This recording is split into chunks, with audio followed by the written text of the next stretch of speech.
Hey, welcome back. It's time to peek behind the kitchen door with Chef Pascal. Find out what's cooking here in Orange County. Who's cooking? Where are they cooking? How are they cooking? What are they cooking? We're going to look into that where we talk to a couple of great, I'll call them cooks, but they really think of themselves as chefs. Is it bad if I call you guys cooks? Is that a bad No, it's okay. Chefs are cooks that succeed. All right. Cook sounds like that's the low end of the totem pole where you start. No, we got to start somewhere. Okay. All right, let me take my video off here. I forgot to cut me out of this video here because you have a guest today here, and introduce your guest. And yes, actually, we have a fantastic chef today, and that I really like and appreciate his work and his involvement in the culinary community of Orange County.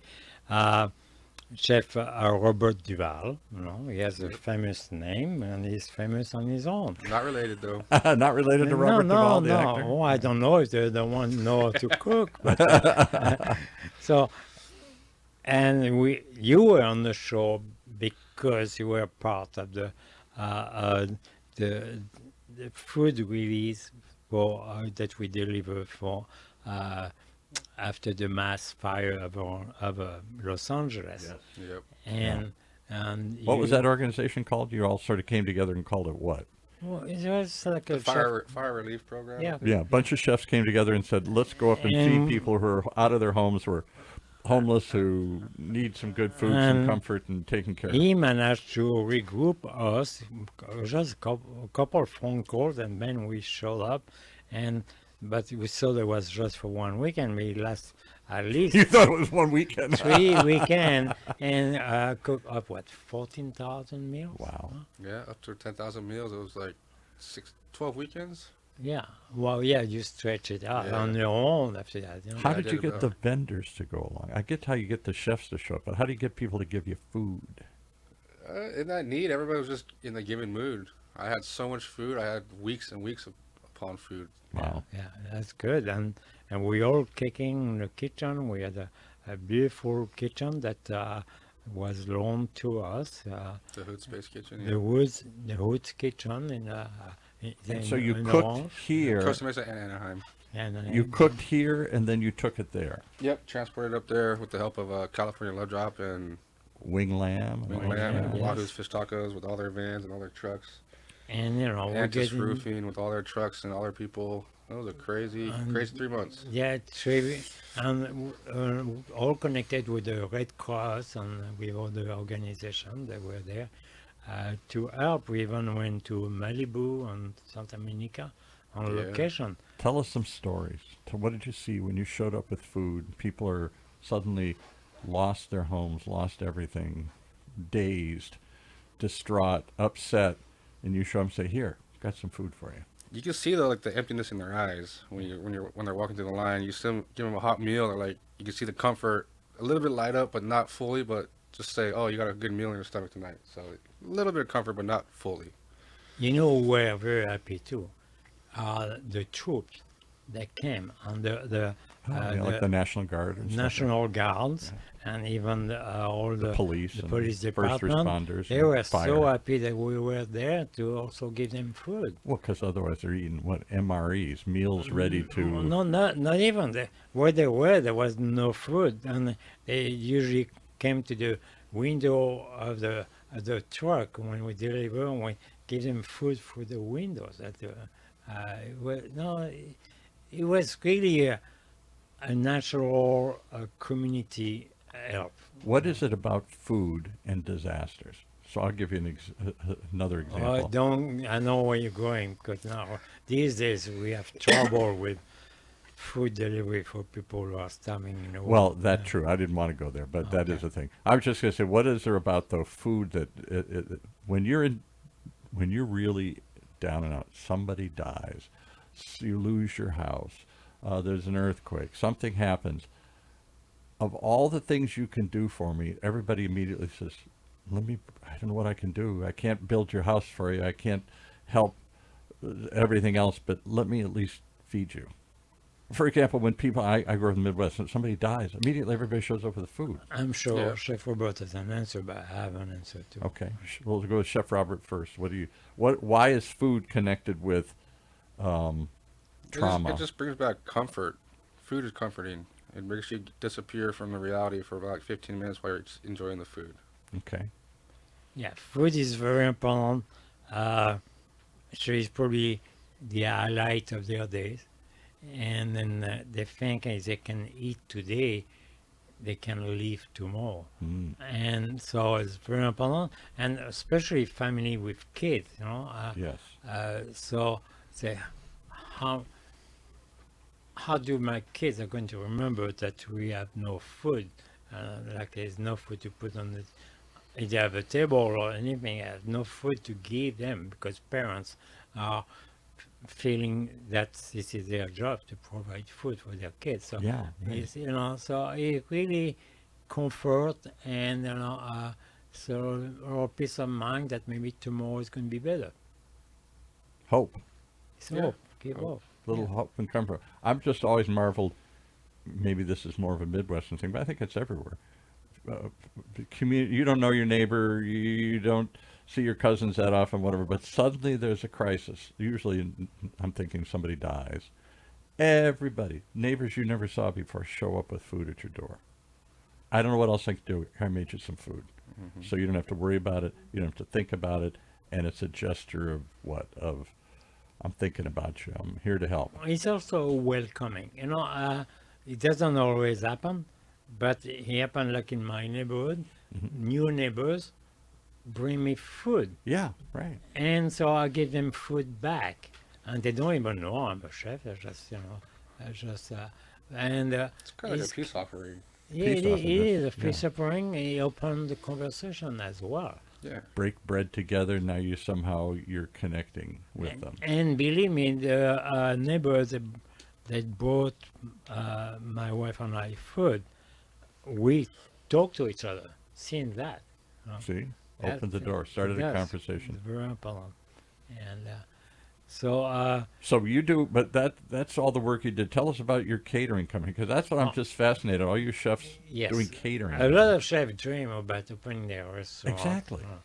But so why you went the direction of catering? Right. Because a brick and mortar is way too expensive in Orange County. That's it. Yeah, well, it's a good reason. And a restaurant is a headache.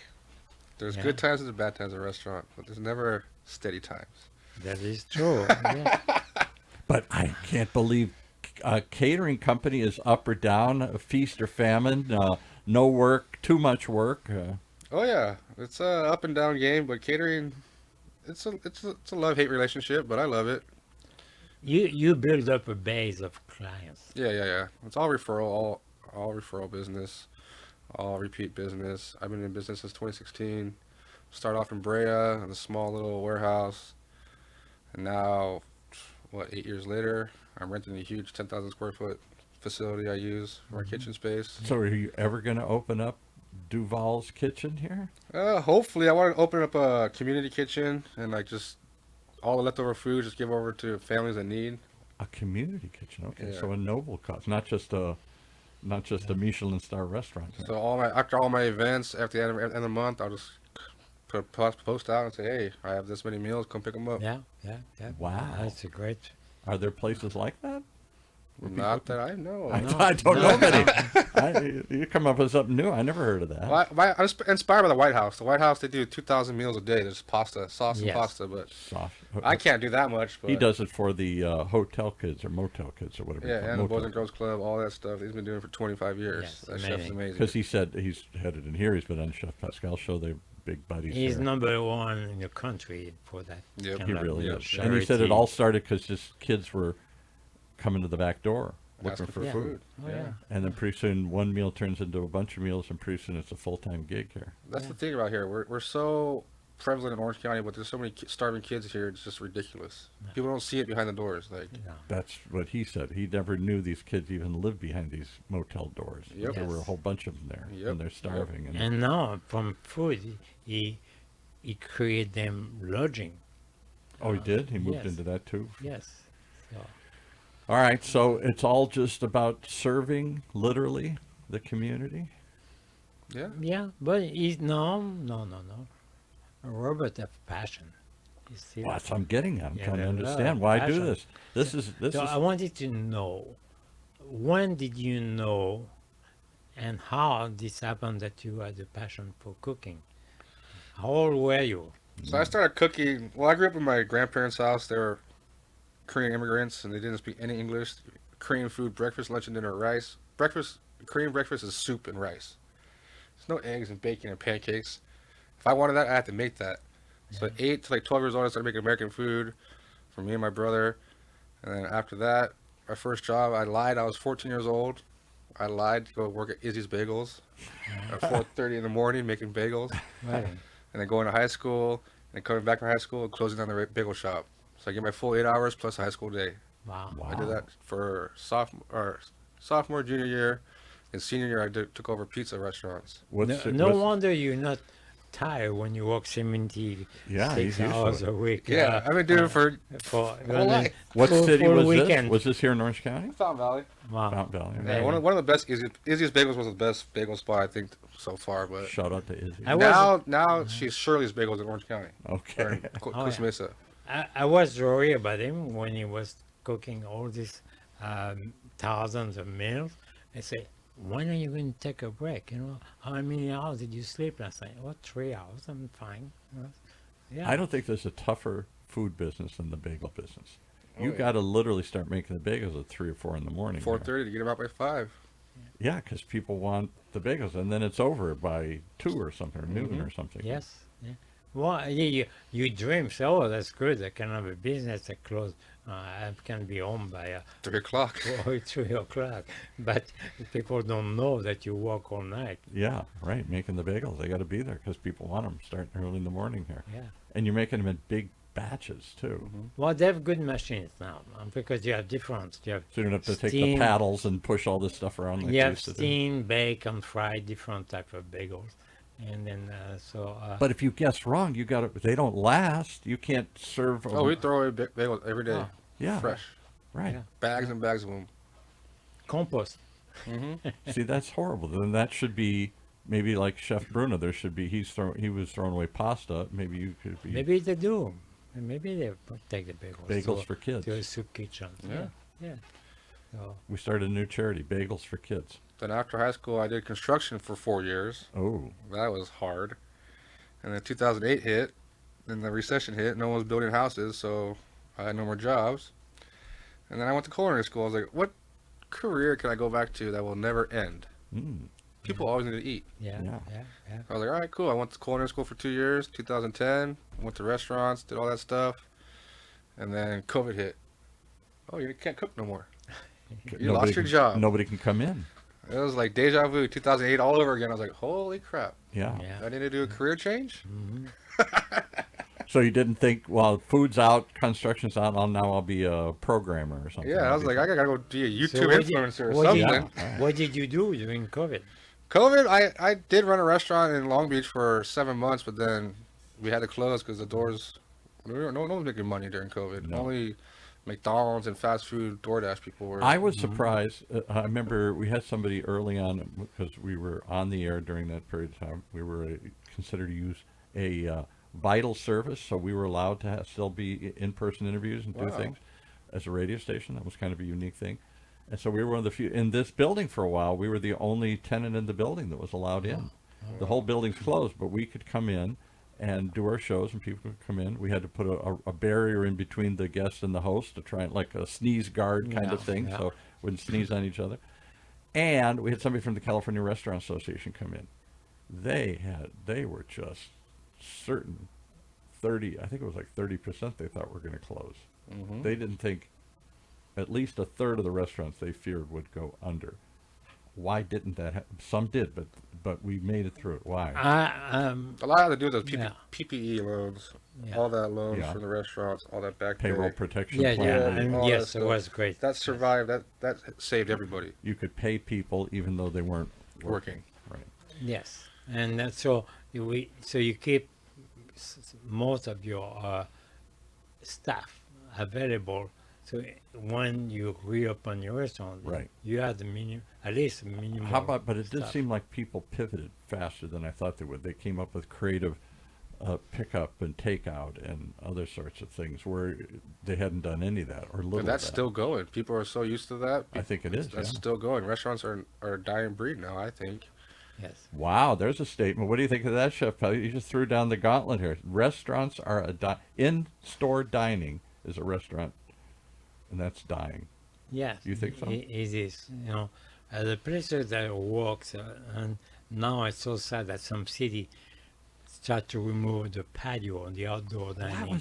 was that they relaxed the regulations. I think they did this in Huntington Beach, and they allowed downtown restaurants in many of the cities to suddenly spread out into the patio, yeah. spread out on the sidewalk. People loved it, but suddenly, as soon as they could, they cut it back because it's just money. Nobody's paying for that space, or you're blocking the traffic. Why do you think we have restaurants in France with terraces that have been there for centuries? Yeah, And centuries. because people love to sit on the terrace. I do. Mm-hmm. I do. I'd Yeah. rather sit outside than sit inside. Sure. People love to people watch.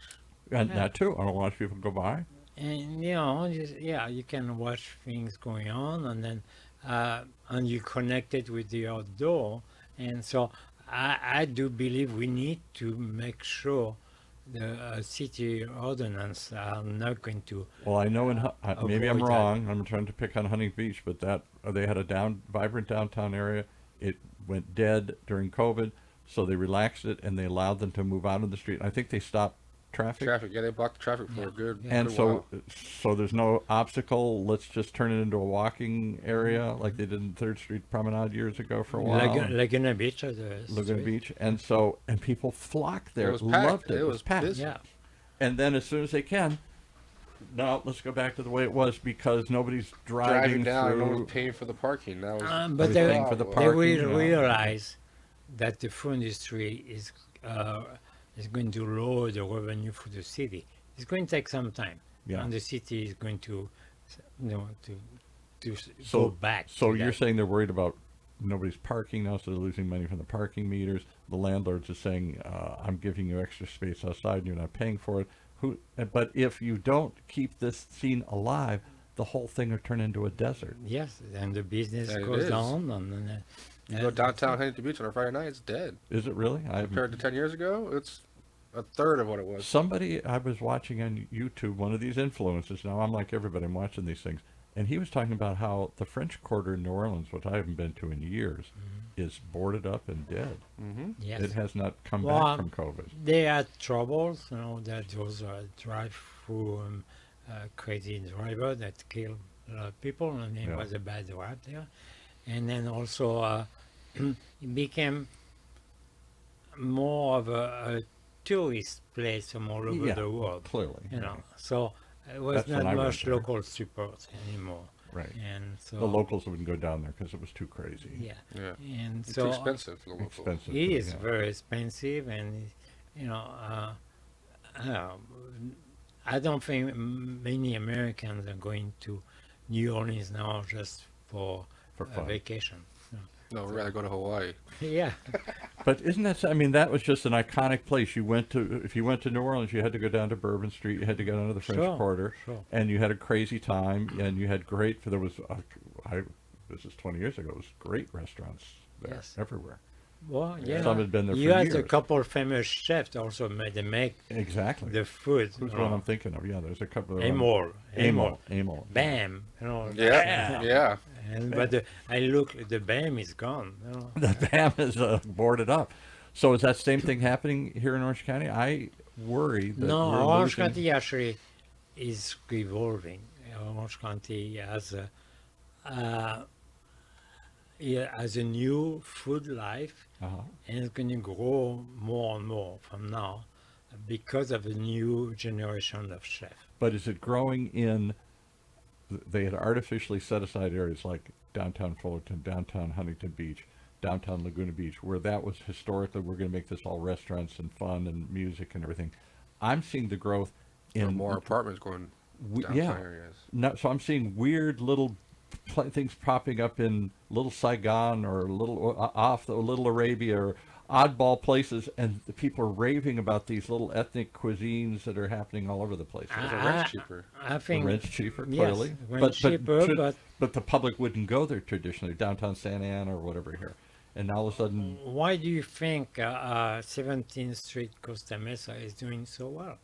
I don't know. Because there's a great mix of concepts. The camp and all that stuff, the Shaheen Sadehi and all that oddball mixture of stuff. Oddball's a harsh word, but it's the anti-mall, Oh, that's in Costa Mesa on Bristol. It's unbelievable. right. Well, ever since these like 4th Street Marketplace, all these food halls started popping up. Food halls, yes. People right. like to have the variety of different things in one setting. So it's like a little stand, and I can go from, or like in San Juan Capistrano, they built this what's called the barn or something. Yeah. You can go to little stands, you get different foods, not one meal. You can spend $10, $10, and you get. And some of it's spectacular. Yeah. You know the thing we're talking about the restaurant. We're talking about special kitchens. The evolution. I don't know if it's the same all over the country. More and more, main brand supermarket carries fine food and gourmet food. I'll give you a perfect example of that. So we do a show for the Hispanic Chamber, and they're talking about Northgate Market, and the one that was built. The newest one isn't Harbor. just a market; it's a food hall, food court, food everything. Mercado, yeah. Mercado. Yeah, Mercado on 17th Street. And Harbor, yeah. Harbor and Adams. We got to get you a little closer to the mic there. Right? Or Harbor, yeah. Yeah, amazing.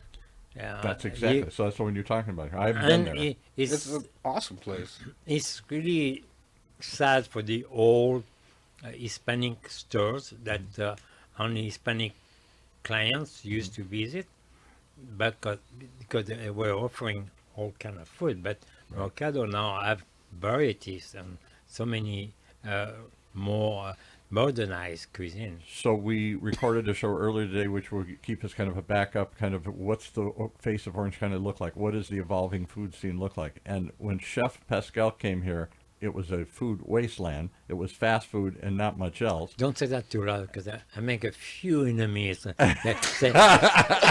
It's true. We were there. You were not there. You weren't the only one, but you were one of the pioneering pack that came in. And I won't say you were the only one, but you were certainly one of the... I think with the view of outsiders of Orange County, I said, we're not going to go to Orange County for the food. No, I knew, because I've always been a foodie, and I was fascinated. And I would interview on this show and others chefs occasionally, not all the time. And off the camera, I'd say, "Why don't you come down here and open up a thing?" And they're like, "No, I don't know. It's suburbia. I don't know if they'll eat it. I don't know if they'll buy it. I don't know if they'll like it. I'm not sure I'm gonna." They're just fast food suburbia here. Mm-hmm. Yeah, well, maybe Well, diversified a lot in 20 years A too. lot of things, and then all the ethnic cuisines that came in, the Korean markets, Hispanic food, and then all this little hodgepodge of things I've never heard of before, boba restaurants and other things that I never even knew existed. So, yes, it's percolated up, and is that the future? These little food courts, these little collections of small food trucks, food stands, food courts, little places, not 5,000 square foot of sit-down dining. Well, I Yes think and that no. gives you the options. Little Bavo. Yeah. If they're a good chef, you could do a restaurant, but nowadays it's so hard. It's cheaper to do the hole in wall little. I don't know how they survive. truck. But what was Cheaper to do you that. gave us a ratio once before we're going on the weeds here. How much of your space should be devoted to kitchen? How much of your space should be devoted to food service? It used to be like a third or something. Well, Yeah. it depends on the cost of your rent. Yeah, right, exactly. If you have a low cost rent, you can do 50-50. That's – ideal. 50-50 would be great.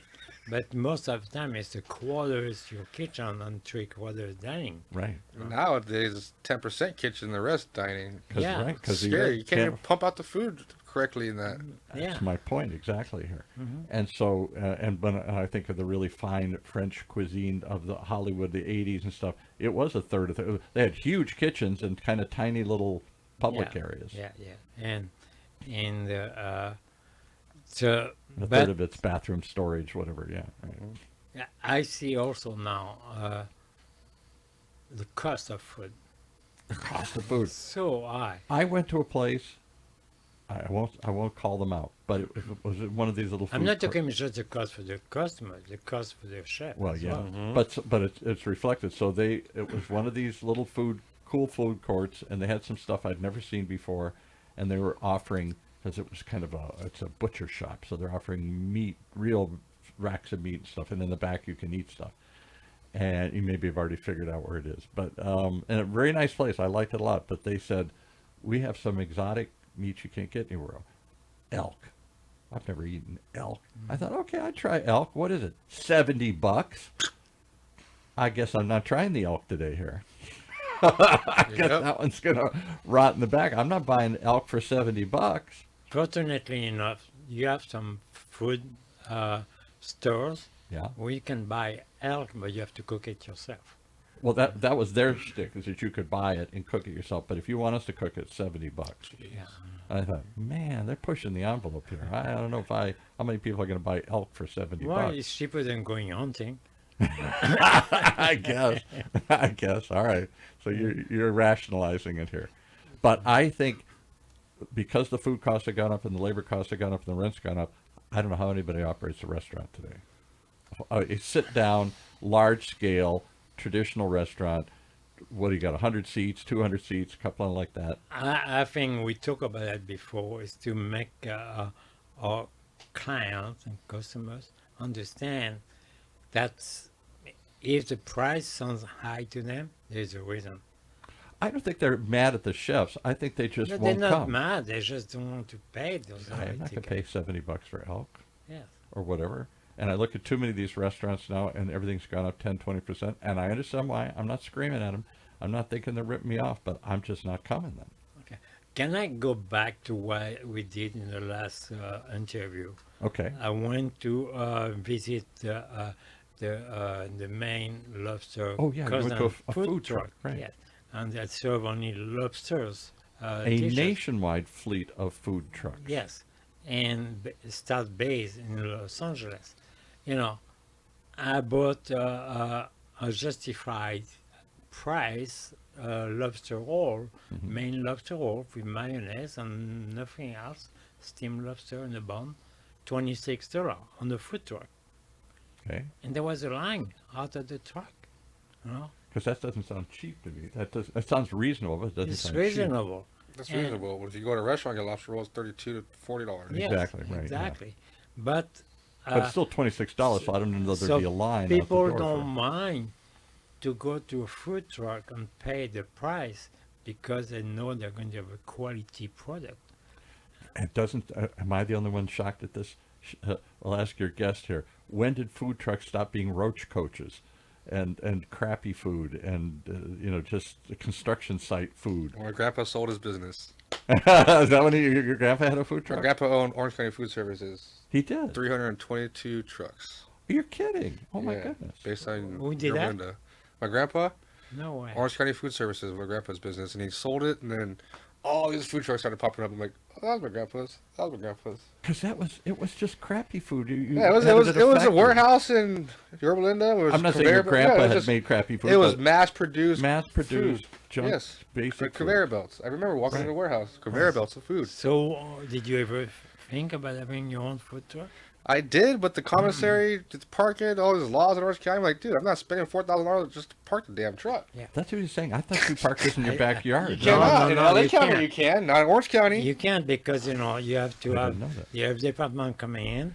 You have to have access to a cleanup station. You have to empty your truck, you have to clean it So every I thought night. you just to took put it home food and in parked there. it in the backyard. Every yeah. night you have to bring back the truck Put and all your food in the fridge, refrigerator. and wash it and the whole thing. So it's not quite as cheap as I thought it was. No, there. no, I it's thought you not buy like- the truck and you buy Did it. you ever see anyone parking their food truck in front of their home? I never occurred to me No, where they parked yeah. them. I thought they just parked them Yeah, somewhere yeah. back in It's something. a whole organization. Food truck. Commissaries, yeah. yeah. Commissary. So there's a lots. business where they all gather, circle the wagons, and then they have to take the food out and clean it. And Yeah, and you go to these places, you have all type of food truck. Italian, taco, Korean, yeah. burgers, everything. And so they're all different design. But it's still got to be everything. cheaper than paying what's rent in Orange County for a typical restaurant, nice restaurant It's space. $8,000 minimum for a hole in the wall, 1,200 square feet. Yeah, right. $8,000. Yeah. Who's- For 1,200 square feet. Yeah, Come on. Yeah, I can't make that work either. yeah. And when you know that your rent should not be more than 10% of your sales. That's what I was getting at. Right. Yeah. Yes. That's why no one can open a new hole in the wall, because you can't sell $25 burgers. People don't come back. And Right. most of the big landlords, they want to charge you 12 to 14% of the rent, of the sales. And On so- top of the rent, they want a percentage. rent. No. That was depend on your lease. You know, you can have agreement. You know, if you reach certain numbers, and then you kick in some percentage rent, but there's a minimum base rent. Usually is 12 to 14%. So So my question is, why aren't they folding up left and right? As you're saying, restaurants are dying, and it's being replaced by food courts and food trucks and takeout and other sorts of things. what? The dining experience that I went to Pascal's for many years ago. The Pascal comes out and greets the customers, and it's a white tablecloth restaurant, and there's music and there's wine cellar, and that's what I went for. I can't get that at home, so that's Can't what I get go that. You can't get that anywhere else nowadays. The staff and the service is just trash lately. for. Don't hold back. Holy Tell us what crap. it's like. Yeah. The That's young why we kids have- are just we have useless. We have good culinary school coming up. Good, cause let's fix that. Okay. Thank God. I agree. I don't think the staff. I'll tell you my pet peeve. This is, you'll laugh, but I owned a bar for a while, so we always had a special the day, and I would I make sure all the staff knew the special. At least know the special today. Yeah, Today's yeah. special, right? We're trying to push the special, Yeah. right? So I go into a restaurant all the time, and my first question is, "What's the special?" And 9 out of 10 times I go, "I don't know." It's your restaurant. It's the special. Yes. It's yeah. what you were all told to sell today here. It's Yep. we want Well- you to come back and it's special. Come back and get this. And they Word- don't even know what it is. That's why, you know, Drives me nuts. you got to have an owner that knows to train his management. Very important. They are the only one that are going to survive. You know, Yeah. you need to have a lineup before lunch, a lineup before dinner, Exactly, right? because that's, you know, you don't. Do they do that anymore? Do they Oh yeah, the Some- one that succeeds Yes. do. Maybe Yeah. 10% of them do. Yes, the one that succeed do, but a lot of restaurant owners, they don't know because they were not. They don't have the training themselves. And they're never at the restaurant. They're just watching the Yeah. cameras. It used Exactly. to I'll play be, golf. particularly a Yes. good restaurant, you brought your staff together and you tasted stuff and you made them taste everything so they knew how to explain it and whether they liked it, Well, you need to have the front of the house. right? I don't know if you watch The Bear, but you need to have the front of the house. Right. If I have a goal, I want to have a 1 Michelin star. Front of the house, just say, okay, tonight we're going to have this very important person, we are going to do a special, and that. And the chef comes in, say, okay, let's sell this product. This is my special. We've been working on it all day. To This is make what we want to something get known special." for because nobody can get this here. It's what I'm most proud of. We're going to make money on it tonight here, and everybody's going to like it. And So come you back. change the food service to dining entertainment. Yeah. Very important. But I see it. They just show up for their shift. They put their apron on. They pick up their tabs, and they go out. And they didn't even look. They didn't know what the special is today. They drop your food and don't even come back. They drop your check. You're like, can I get a drink refill? Yeah. Hello. Oh, that's You want me to tip you now? You're tripping. another crazy one. When I had a bar, it was like I used to go nuts. I'd say, the first thing you get them is a drink. Then they'll calm down. But if you can't get them a drink, everything's going to go downhill from there. They're going to walk out. They're going to be mad. They're going to be pissed off. Well, Get them seated. Get we 'em always started. say in the restaurant, there is a few major timeline. Yes, right. The way they greet you, Clearly. the way they take your order, but also the way they say goodbye to you. You know, very important. I don't think anybody says goodbye anywhere. They just Just drop the I check. know. drop the check and that's the goodbye. thing. That's it. But it could be the key, and you Yeah. know, that's the only way some restaurants are going to be able to survive. Yeah, if Google's not telling them what to do, They don't know how to do it anymore. No. That's the new generation. It's Maybe sad to say. ChatGPT can train stuff now. Yeah. Well, I hope you teach that, because he's right on about that. And so, especially if I'm paying higher prices than ever before, I want even better service. experience. Better service, yeah. Uh, Otherwise, I will just go to a food truck. I will just go to a dining hall, and I'm just kind of waiting in line. And the food might be really good, and so I'll go there to get it. But I don't expect much service at a food truck. just to tell you, I think on the last podcast, I didn't explain to that. In the next spring at Saddleback College, I'm going to develop an entrepreneurial restaurant class. Nice. That's needed. Yeah, it's very important. So because You mean I it's more than want just I want learning how to cook? young entrepreneur in restaurant to succeed, Yeah. and I have the knowledge I can share it. Well, the failure rate's always been high in restaurants. It's like 80, 90% or something, but it's got to be even higher these days. Yes, Mm-hmm. and The margin for error is smaller. The 10 cost, years ago, if a restaurant owner asked me to help him consult a restaurant, we would say, hey, you need 2 years and probably $500,000 to get back to order. Right. Now, you won't put $2 million in 2 years. They're like, what the hell did you just tell me? I'm like, Yeah. I'm sorry, but that's how you're going to get traction in 2 years. right, It's double in price. right. and it is very important that you say that, because I hope things going to change, but the last 2 decades, restaurants used to spend $2-3 million to open up Isn't that restaurant. crazy? Yeah. I know.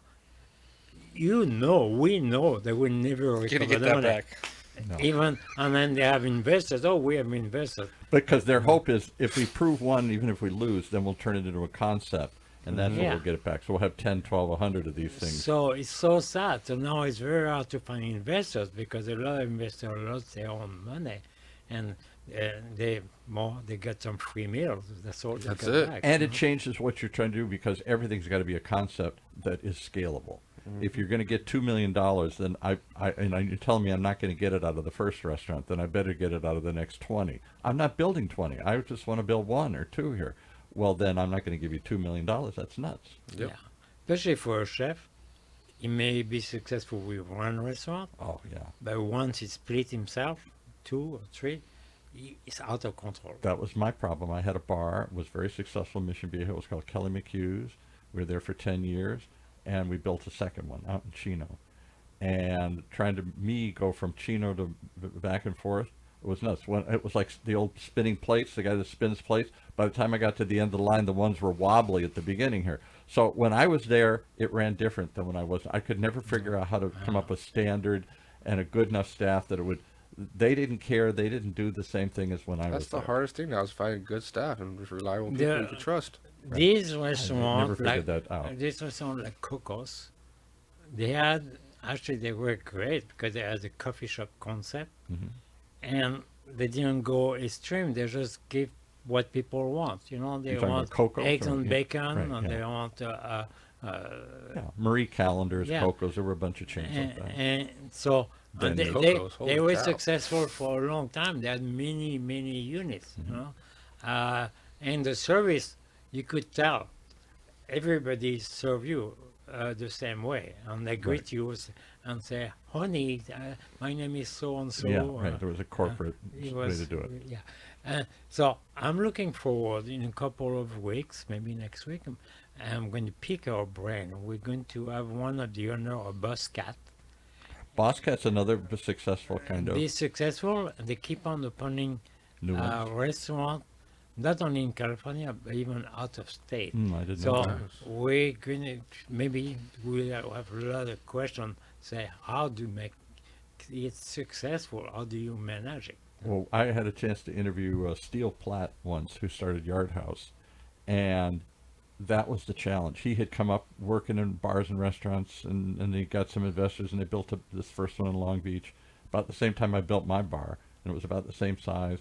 And he was able to take it to that scale because he could figure out what I could never do, how to write a manual, how to train people, how to make the predictable. Yeah, a Bible. The restaurant Bible. I couldn't figure that out. It was in my head. It was the typical front of the house guy. He knew how to handle it, but if you're not there, did it have, or did the chef, if he's not there, did the kitchen operate? They the were same? very organized, Very organized. and they had books for everything. Everything. I actually Everything opened was the on Yard House in file. Laguna Beach 15 years ago. You did? Yeah, the Laguna Beach location. I opened that one. So what was it? Tell me about that. It was like 'Cause military. It was like the military. They figured it out. Yeah. They hired 3 times more than they needed to. They waited out the week for 2 weeks, and then And then got the staff keep they only the wanted. best one. Yep, And they built how many? 100 of these things? 100 of them. Every station had 15 people. With every person had a book. Every person had a picture. Yep. Everything had labels. See? Everything was perfect. Everything was color coded. It was like military in there. And you have to sign waivers, so your recipe is. Yep, is- stay there. You Stay cannot do there. anything. Cannot- Yep. Really? And yeah. We should see if we could. He still lives here. He sold obviously the chain years ago. He lives in Balboa Island, and that. Maybe we get the executive, the corporate chef. I'd love to, because I that's a whole world. Well, you introduced me to the guys that used to cook for you at the Pendry Hotel. That's another Yeah. big outfit. Yeah, he's going to come soon, and then but also that restaurant that you work with, they were the first one to have 20, 30 beer on tap. Exactly. Well, Yeah. we not the first. We did it too. We had. They went further. They had like 120 beer, and that was Wow. their shtick. But without bringing a brewery. Yes, and the problem is Yeah. the beer goes stale. You can't sell that much beer, Yeah, so yeah. you got 100 kegs in the back, and you're only really selling a handful of it. So how do you rotate it? How do you push it and do all Yeah, that yeah. stuff? And here? back then, they didn't have those pony kegs either. Yeah. Yeah, do we nowadays. had But also 30 like of good food. Very good food. better with, than we did. Yes, right. very a great variety. A lot of flavor, Asian flavor. But I went to the first Hispanic one in Long flavors. Beach, and I wasn't impressed. I thought it's like everything. It wasn't that different than what we were doing. Lots of beer on tap, kind of traditional beer pub food. They got noticed for the yard of beer, man. That's how they I started. think that was it. The Yeah, 3-foot yeah. glass of That was- beer. that was the unique. That yard was house. crazy. That was You the niche. You get a good beer like that on fish and chips, and you're happy. Yeah, you Yeah. got a 3-foot beer. You're walking home happy. Yeah. But he figured out, and he talked about it at that time. I don't think I told him that I was sort of a competitor of his at that time. And I didn't think they were going to, I never would have expected them to go as far, because I didn't understand how organized they were in the back end Oh man. and ready to roll out. When they did get investors and somebody then bought in and they sold it, they were able to scale in a way I could never figure out how to do it. So Could there have Yeah. been 50 Pascals at some point in time? Could you have opened up 50, No. 40, 30? no, there's no way. I don't think so. I don't know how you do that. Because it was not my mistake, but it was not my forte to be in management, a management Exactly. company. It's not. And me. most chefs aren't. You're there because you love to cook. You're not there Yeah. because you love to. Talk to people. We love to be in the back and cooking. Yeah. Yeah. Right. It's not there because you want to create manuals. Yeah. We love to see people smile when we eat our food. We don't want to talk to you. We just like, oh, that's cool. Awesome. They loved it. Yeah. Great. Let me give you one last one, Pascal. We talked about this on an earlier episode. Here's a forgotten world. Chefs who come out and talk to the customer. Chef Pascal used to do that. He'd walk. That around is an all the honor. time.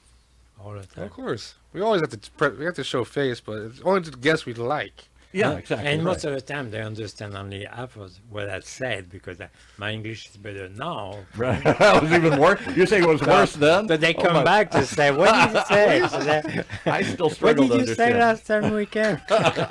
Half the time I have to go back and listen to the tape again to see what he's saying. So, Chef, anything else you want to tell us about? As we wrap up Do you here. have anything coming up in the future? Yeah. Tell us what's new. Or you just keep it going? Or how do we reach out to you? My website, DuvallDishes.com.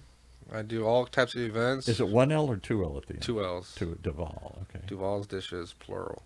Okay. And then, yeah, I have a couple things coming up in September, October. My niche is usually, summer is dead for me. Really? Yeah, because I do more corporate, more offices and schools. That's where I usually Okay. cater. Yeah. So I have CDM, PTA, I have Corona Del Mar for those. who Dignity Memorial. They have 7 locations. The funeral home off of Westminster and Beach, I do them. know. A funeral home. Why not? Because they all need food at these funerals. Yeah. Yeah. Yeah. So, yeah. All right. And you do also for large events like lunchbox something. I do drop-off lunches. I could do corporate lunch drop-offs. I could do dinner drop-offs. I could do. My biggest event was 3,000 people. What? Yeah. I used to be Mariners Church's main caterer. That's huge. I've Oh, seen him lining up boxes, and I walk all night, bam, bam, bam, bam, bam. Yeah. Yeah. And how do you make it good and predictably good? So the thing is, mass quantity. You do it 50 things at a time. You manage your seasoning. You can't just do 100 pounds. You have to do maybe 10 pounds at a time, and then you do another 10 pounds, and you do another 10 pounds, the same It's an exact way. assembly line. It's repetition. It's all repetition to keep it taste the same. And you have to care. Yes. And you have to Even care. when we serve the meals in Los Angeles, people say, why are you seasoning this? Why are you putting that in? Oh, Yeah, I don't have to 'Cause do food- that. Right. Yeah, come on. It's just, you're happy you got some Yeah. food. no. We have, don't you want to be proud of what you serve? Yeah. That's what makes us a chef. We like to see people smile when they eat our So, food. I'm gonna That's make the a biggest compliment to us. I'm We going to see the- make a comment again, just as somebody who observes and watches restaurants. I've never been a chef. I owned a bar, but not like you guys did. I don't know that the owners care like they used to. Too often, I'm being cynical. If they can cut corners, if they can cut costs, if they can go with a lower quality stuff, we'll make it work. That is everybody's motto nowadays because the food cost is so high Right. and everything's so high. So that's the quality of food's just gone down. It's just horrible. Yeah. I think it has. And would you, if you were a bartender today, Right. would you serve something that you don't think should be served, or you go back to the kitchen, or you be afraid of the chef? Good question. Most people are afraid of the chef. They won't go back. They'll just try and push it off. Yeah, a lot. Yeah. That stuff goes on too. It's crazy. So on the back end, it's coming out not good. So you talked about making, what was it, stocks or sauces or something? Yeah, from scratch. From scratch, and you would make it every day. You didn't have to. You could put it in the freezer. Yeah. You could put it in the fridge and make it work tomorrow. Why even pan sauce? And what? Pan sauce. I mean, Oh, you make pan the sauce. sauce in the you In the cook pan. fish or meat in Right. one pan. You make the sauce right there on the spot. If that seems crazy, because you're trying to get 50 of them out, or 20 of them out. So then that Well- pan isn't that pan tainted with that It's- sauce and everything? Okay, it's like a difference between you buy a painting and you buy an original, Right. or you buy a copy. We're all eating copies these It days. is. It is. Mm-hmm. All copy, carbon copy of Yeah. one dish. From We read another. about it on the Food Channel or something. These fancy restaurants that get 4 Michelin stars or 3 stars or something, and it's all that. Or the French Pantry up in Northern California, someplace like that. Yeah, Whatever. Front laundry. Yeah, I won't say the name. Yeah. Whatever. But that's just one we know. Maybe it's not the place to go anymore. But places like that we hear about or whatever still do that, but you're going to pay a huge price for it. There's a few of them around. Yeah, They get a yeah. lot of publicity. But the rest of us are just making production copies. And my feeling is, because of the cost, if they can cut a corner, or cut a sauce, or cut something out, they will. And nobody's, I don't think they're as proud I of what will they're go putting out. back. This is why there's different cost between an original and a copy. Mm-hmm. But the originals have gotten so ridiculous that I can't buy a painting. I can't buy It's a signature. Rembrandt. It's a signature of the chef. The Right. chef, whoever in the kitchen, puts his own touch into it. So will we only have a handful of signature places that are out of reach for 99% of the world, or can anybody could eat at Pascal? Pascal's wasn't a cheap place, but anybody could eat there. Yes, of course. It wasn't only a handful of billionaires that came to eat Chef Pascal. No. We have a lot of. If you love food, If you love food, you if could you, do it. You just. But come. some people wouldn't come all the time because maybe it was more expensive than they were used to. But you weren't ridiculously But- expensive, I don't recall. You weren't. I You weren't didn't- prohibitively expensive. I didn't ask my customers to come once a week. I can say if you come 3-4 times a year, I'm fine. Right. You have more than one birthday to celebrate in. Yeah, in right. every And that's year. your restaurant was kind of like the classic Birthday, thing. Right. anniversaries. I want to do something special. Mm. I'm gonna splurge. I'm gonna go to Chef Pascal's. place. Entertaining business clients, signing deals at the table. Right. A lot of deals got signed on my table. If only you had a percentage, Yeah. a little piece, Yeah, exactly. a little 1% of the whole Yeah, thing here. yeah. All right. Thank you, guys. Fascinating look behind the kitchen doors. One more time. How do they reach you? How do they find you? DuvallsDishes.com. DuvallsDishes.com. And Pascal, how do they find you? PascalCuisine.com. Pascal Cuisine. And is it Google Duvall's Catering? They find you. Duval, also? yeah, Duvall's Dishes Catering will pop up on Google. Okay, wonderful. Okay. We'll check it out. Thank you, Chef Thank you. Robert Duvall. Thank you.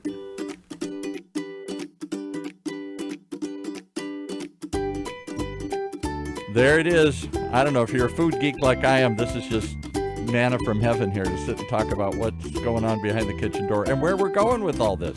Because food is evolving. What is it there? I'm sure you're hungry now. I am hungry now. So if you're hungry for more, come back as we do this every week, right here in Orange County's only community radio station, OC Talk Radio, streaming live from our studios here at the University of California, Irvine's Beale Applied Innovation Center.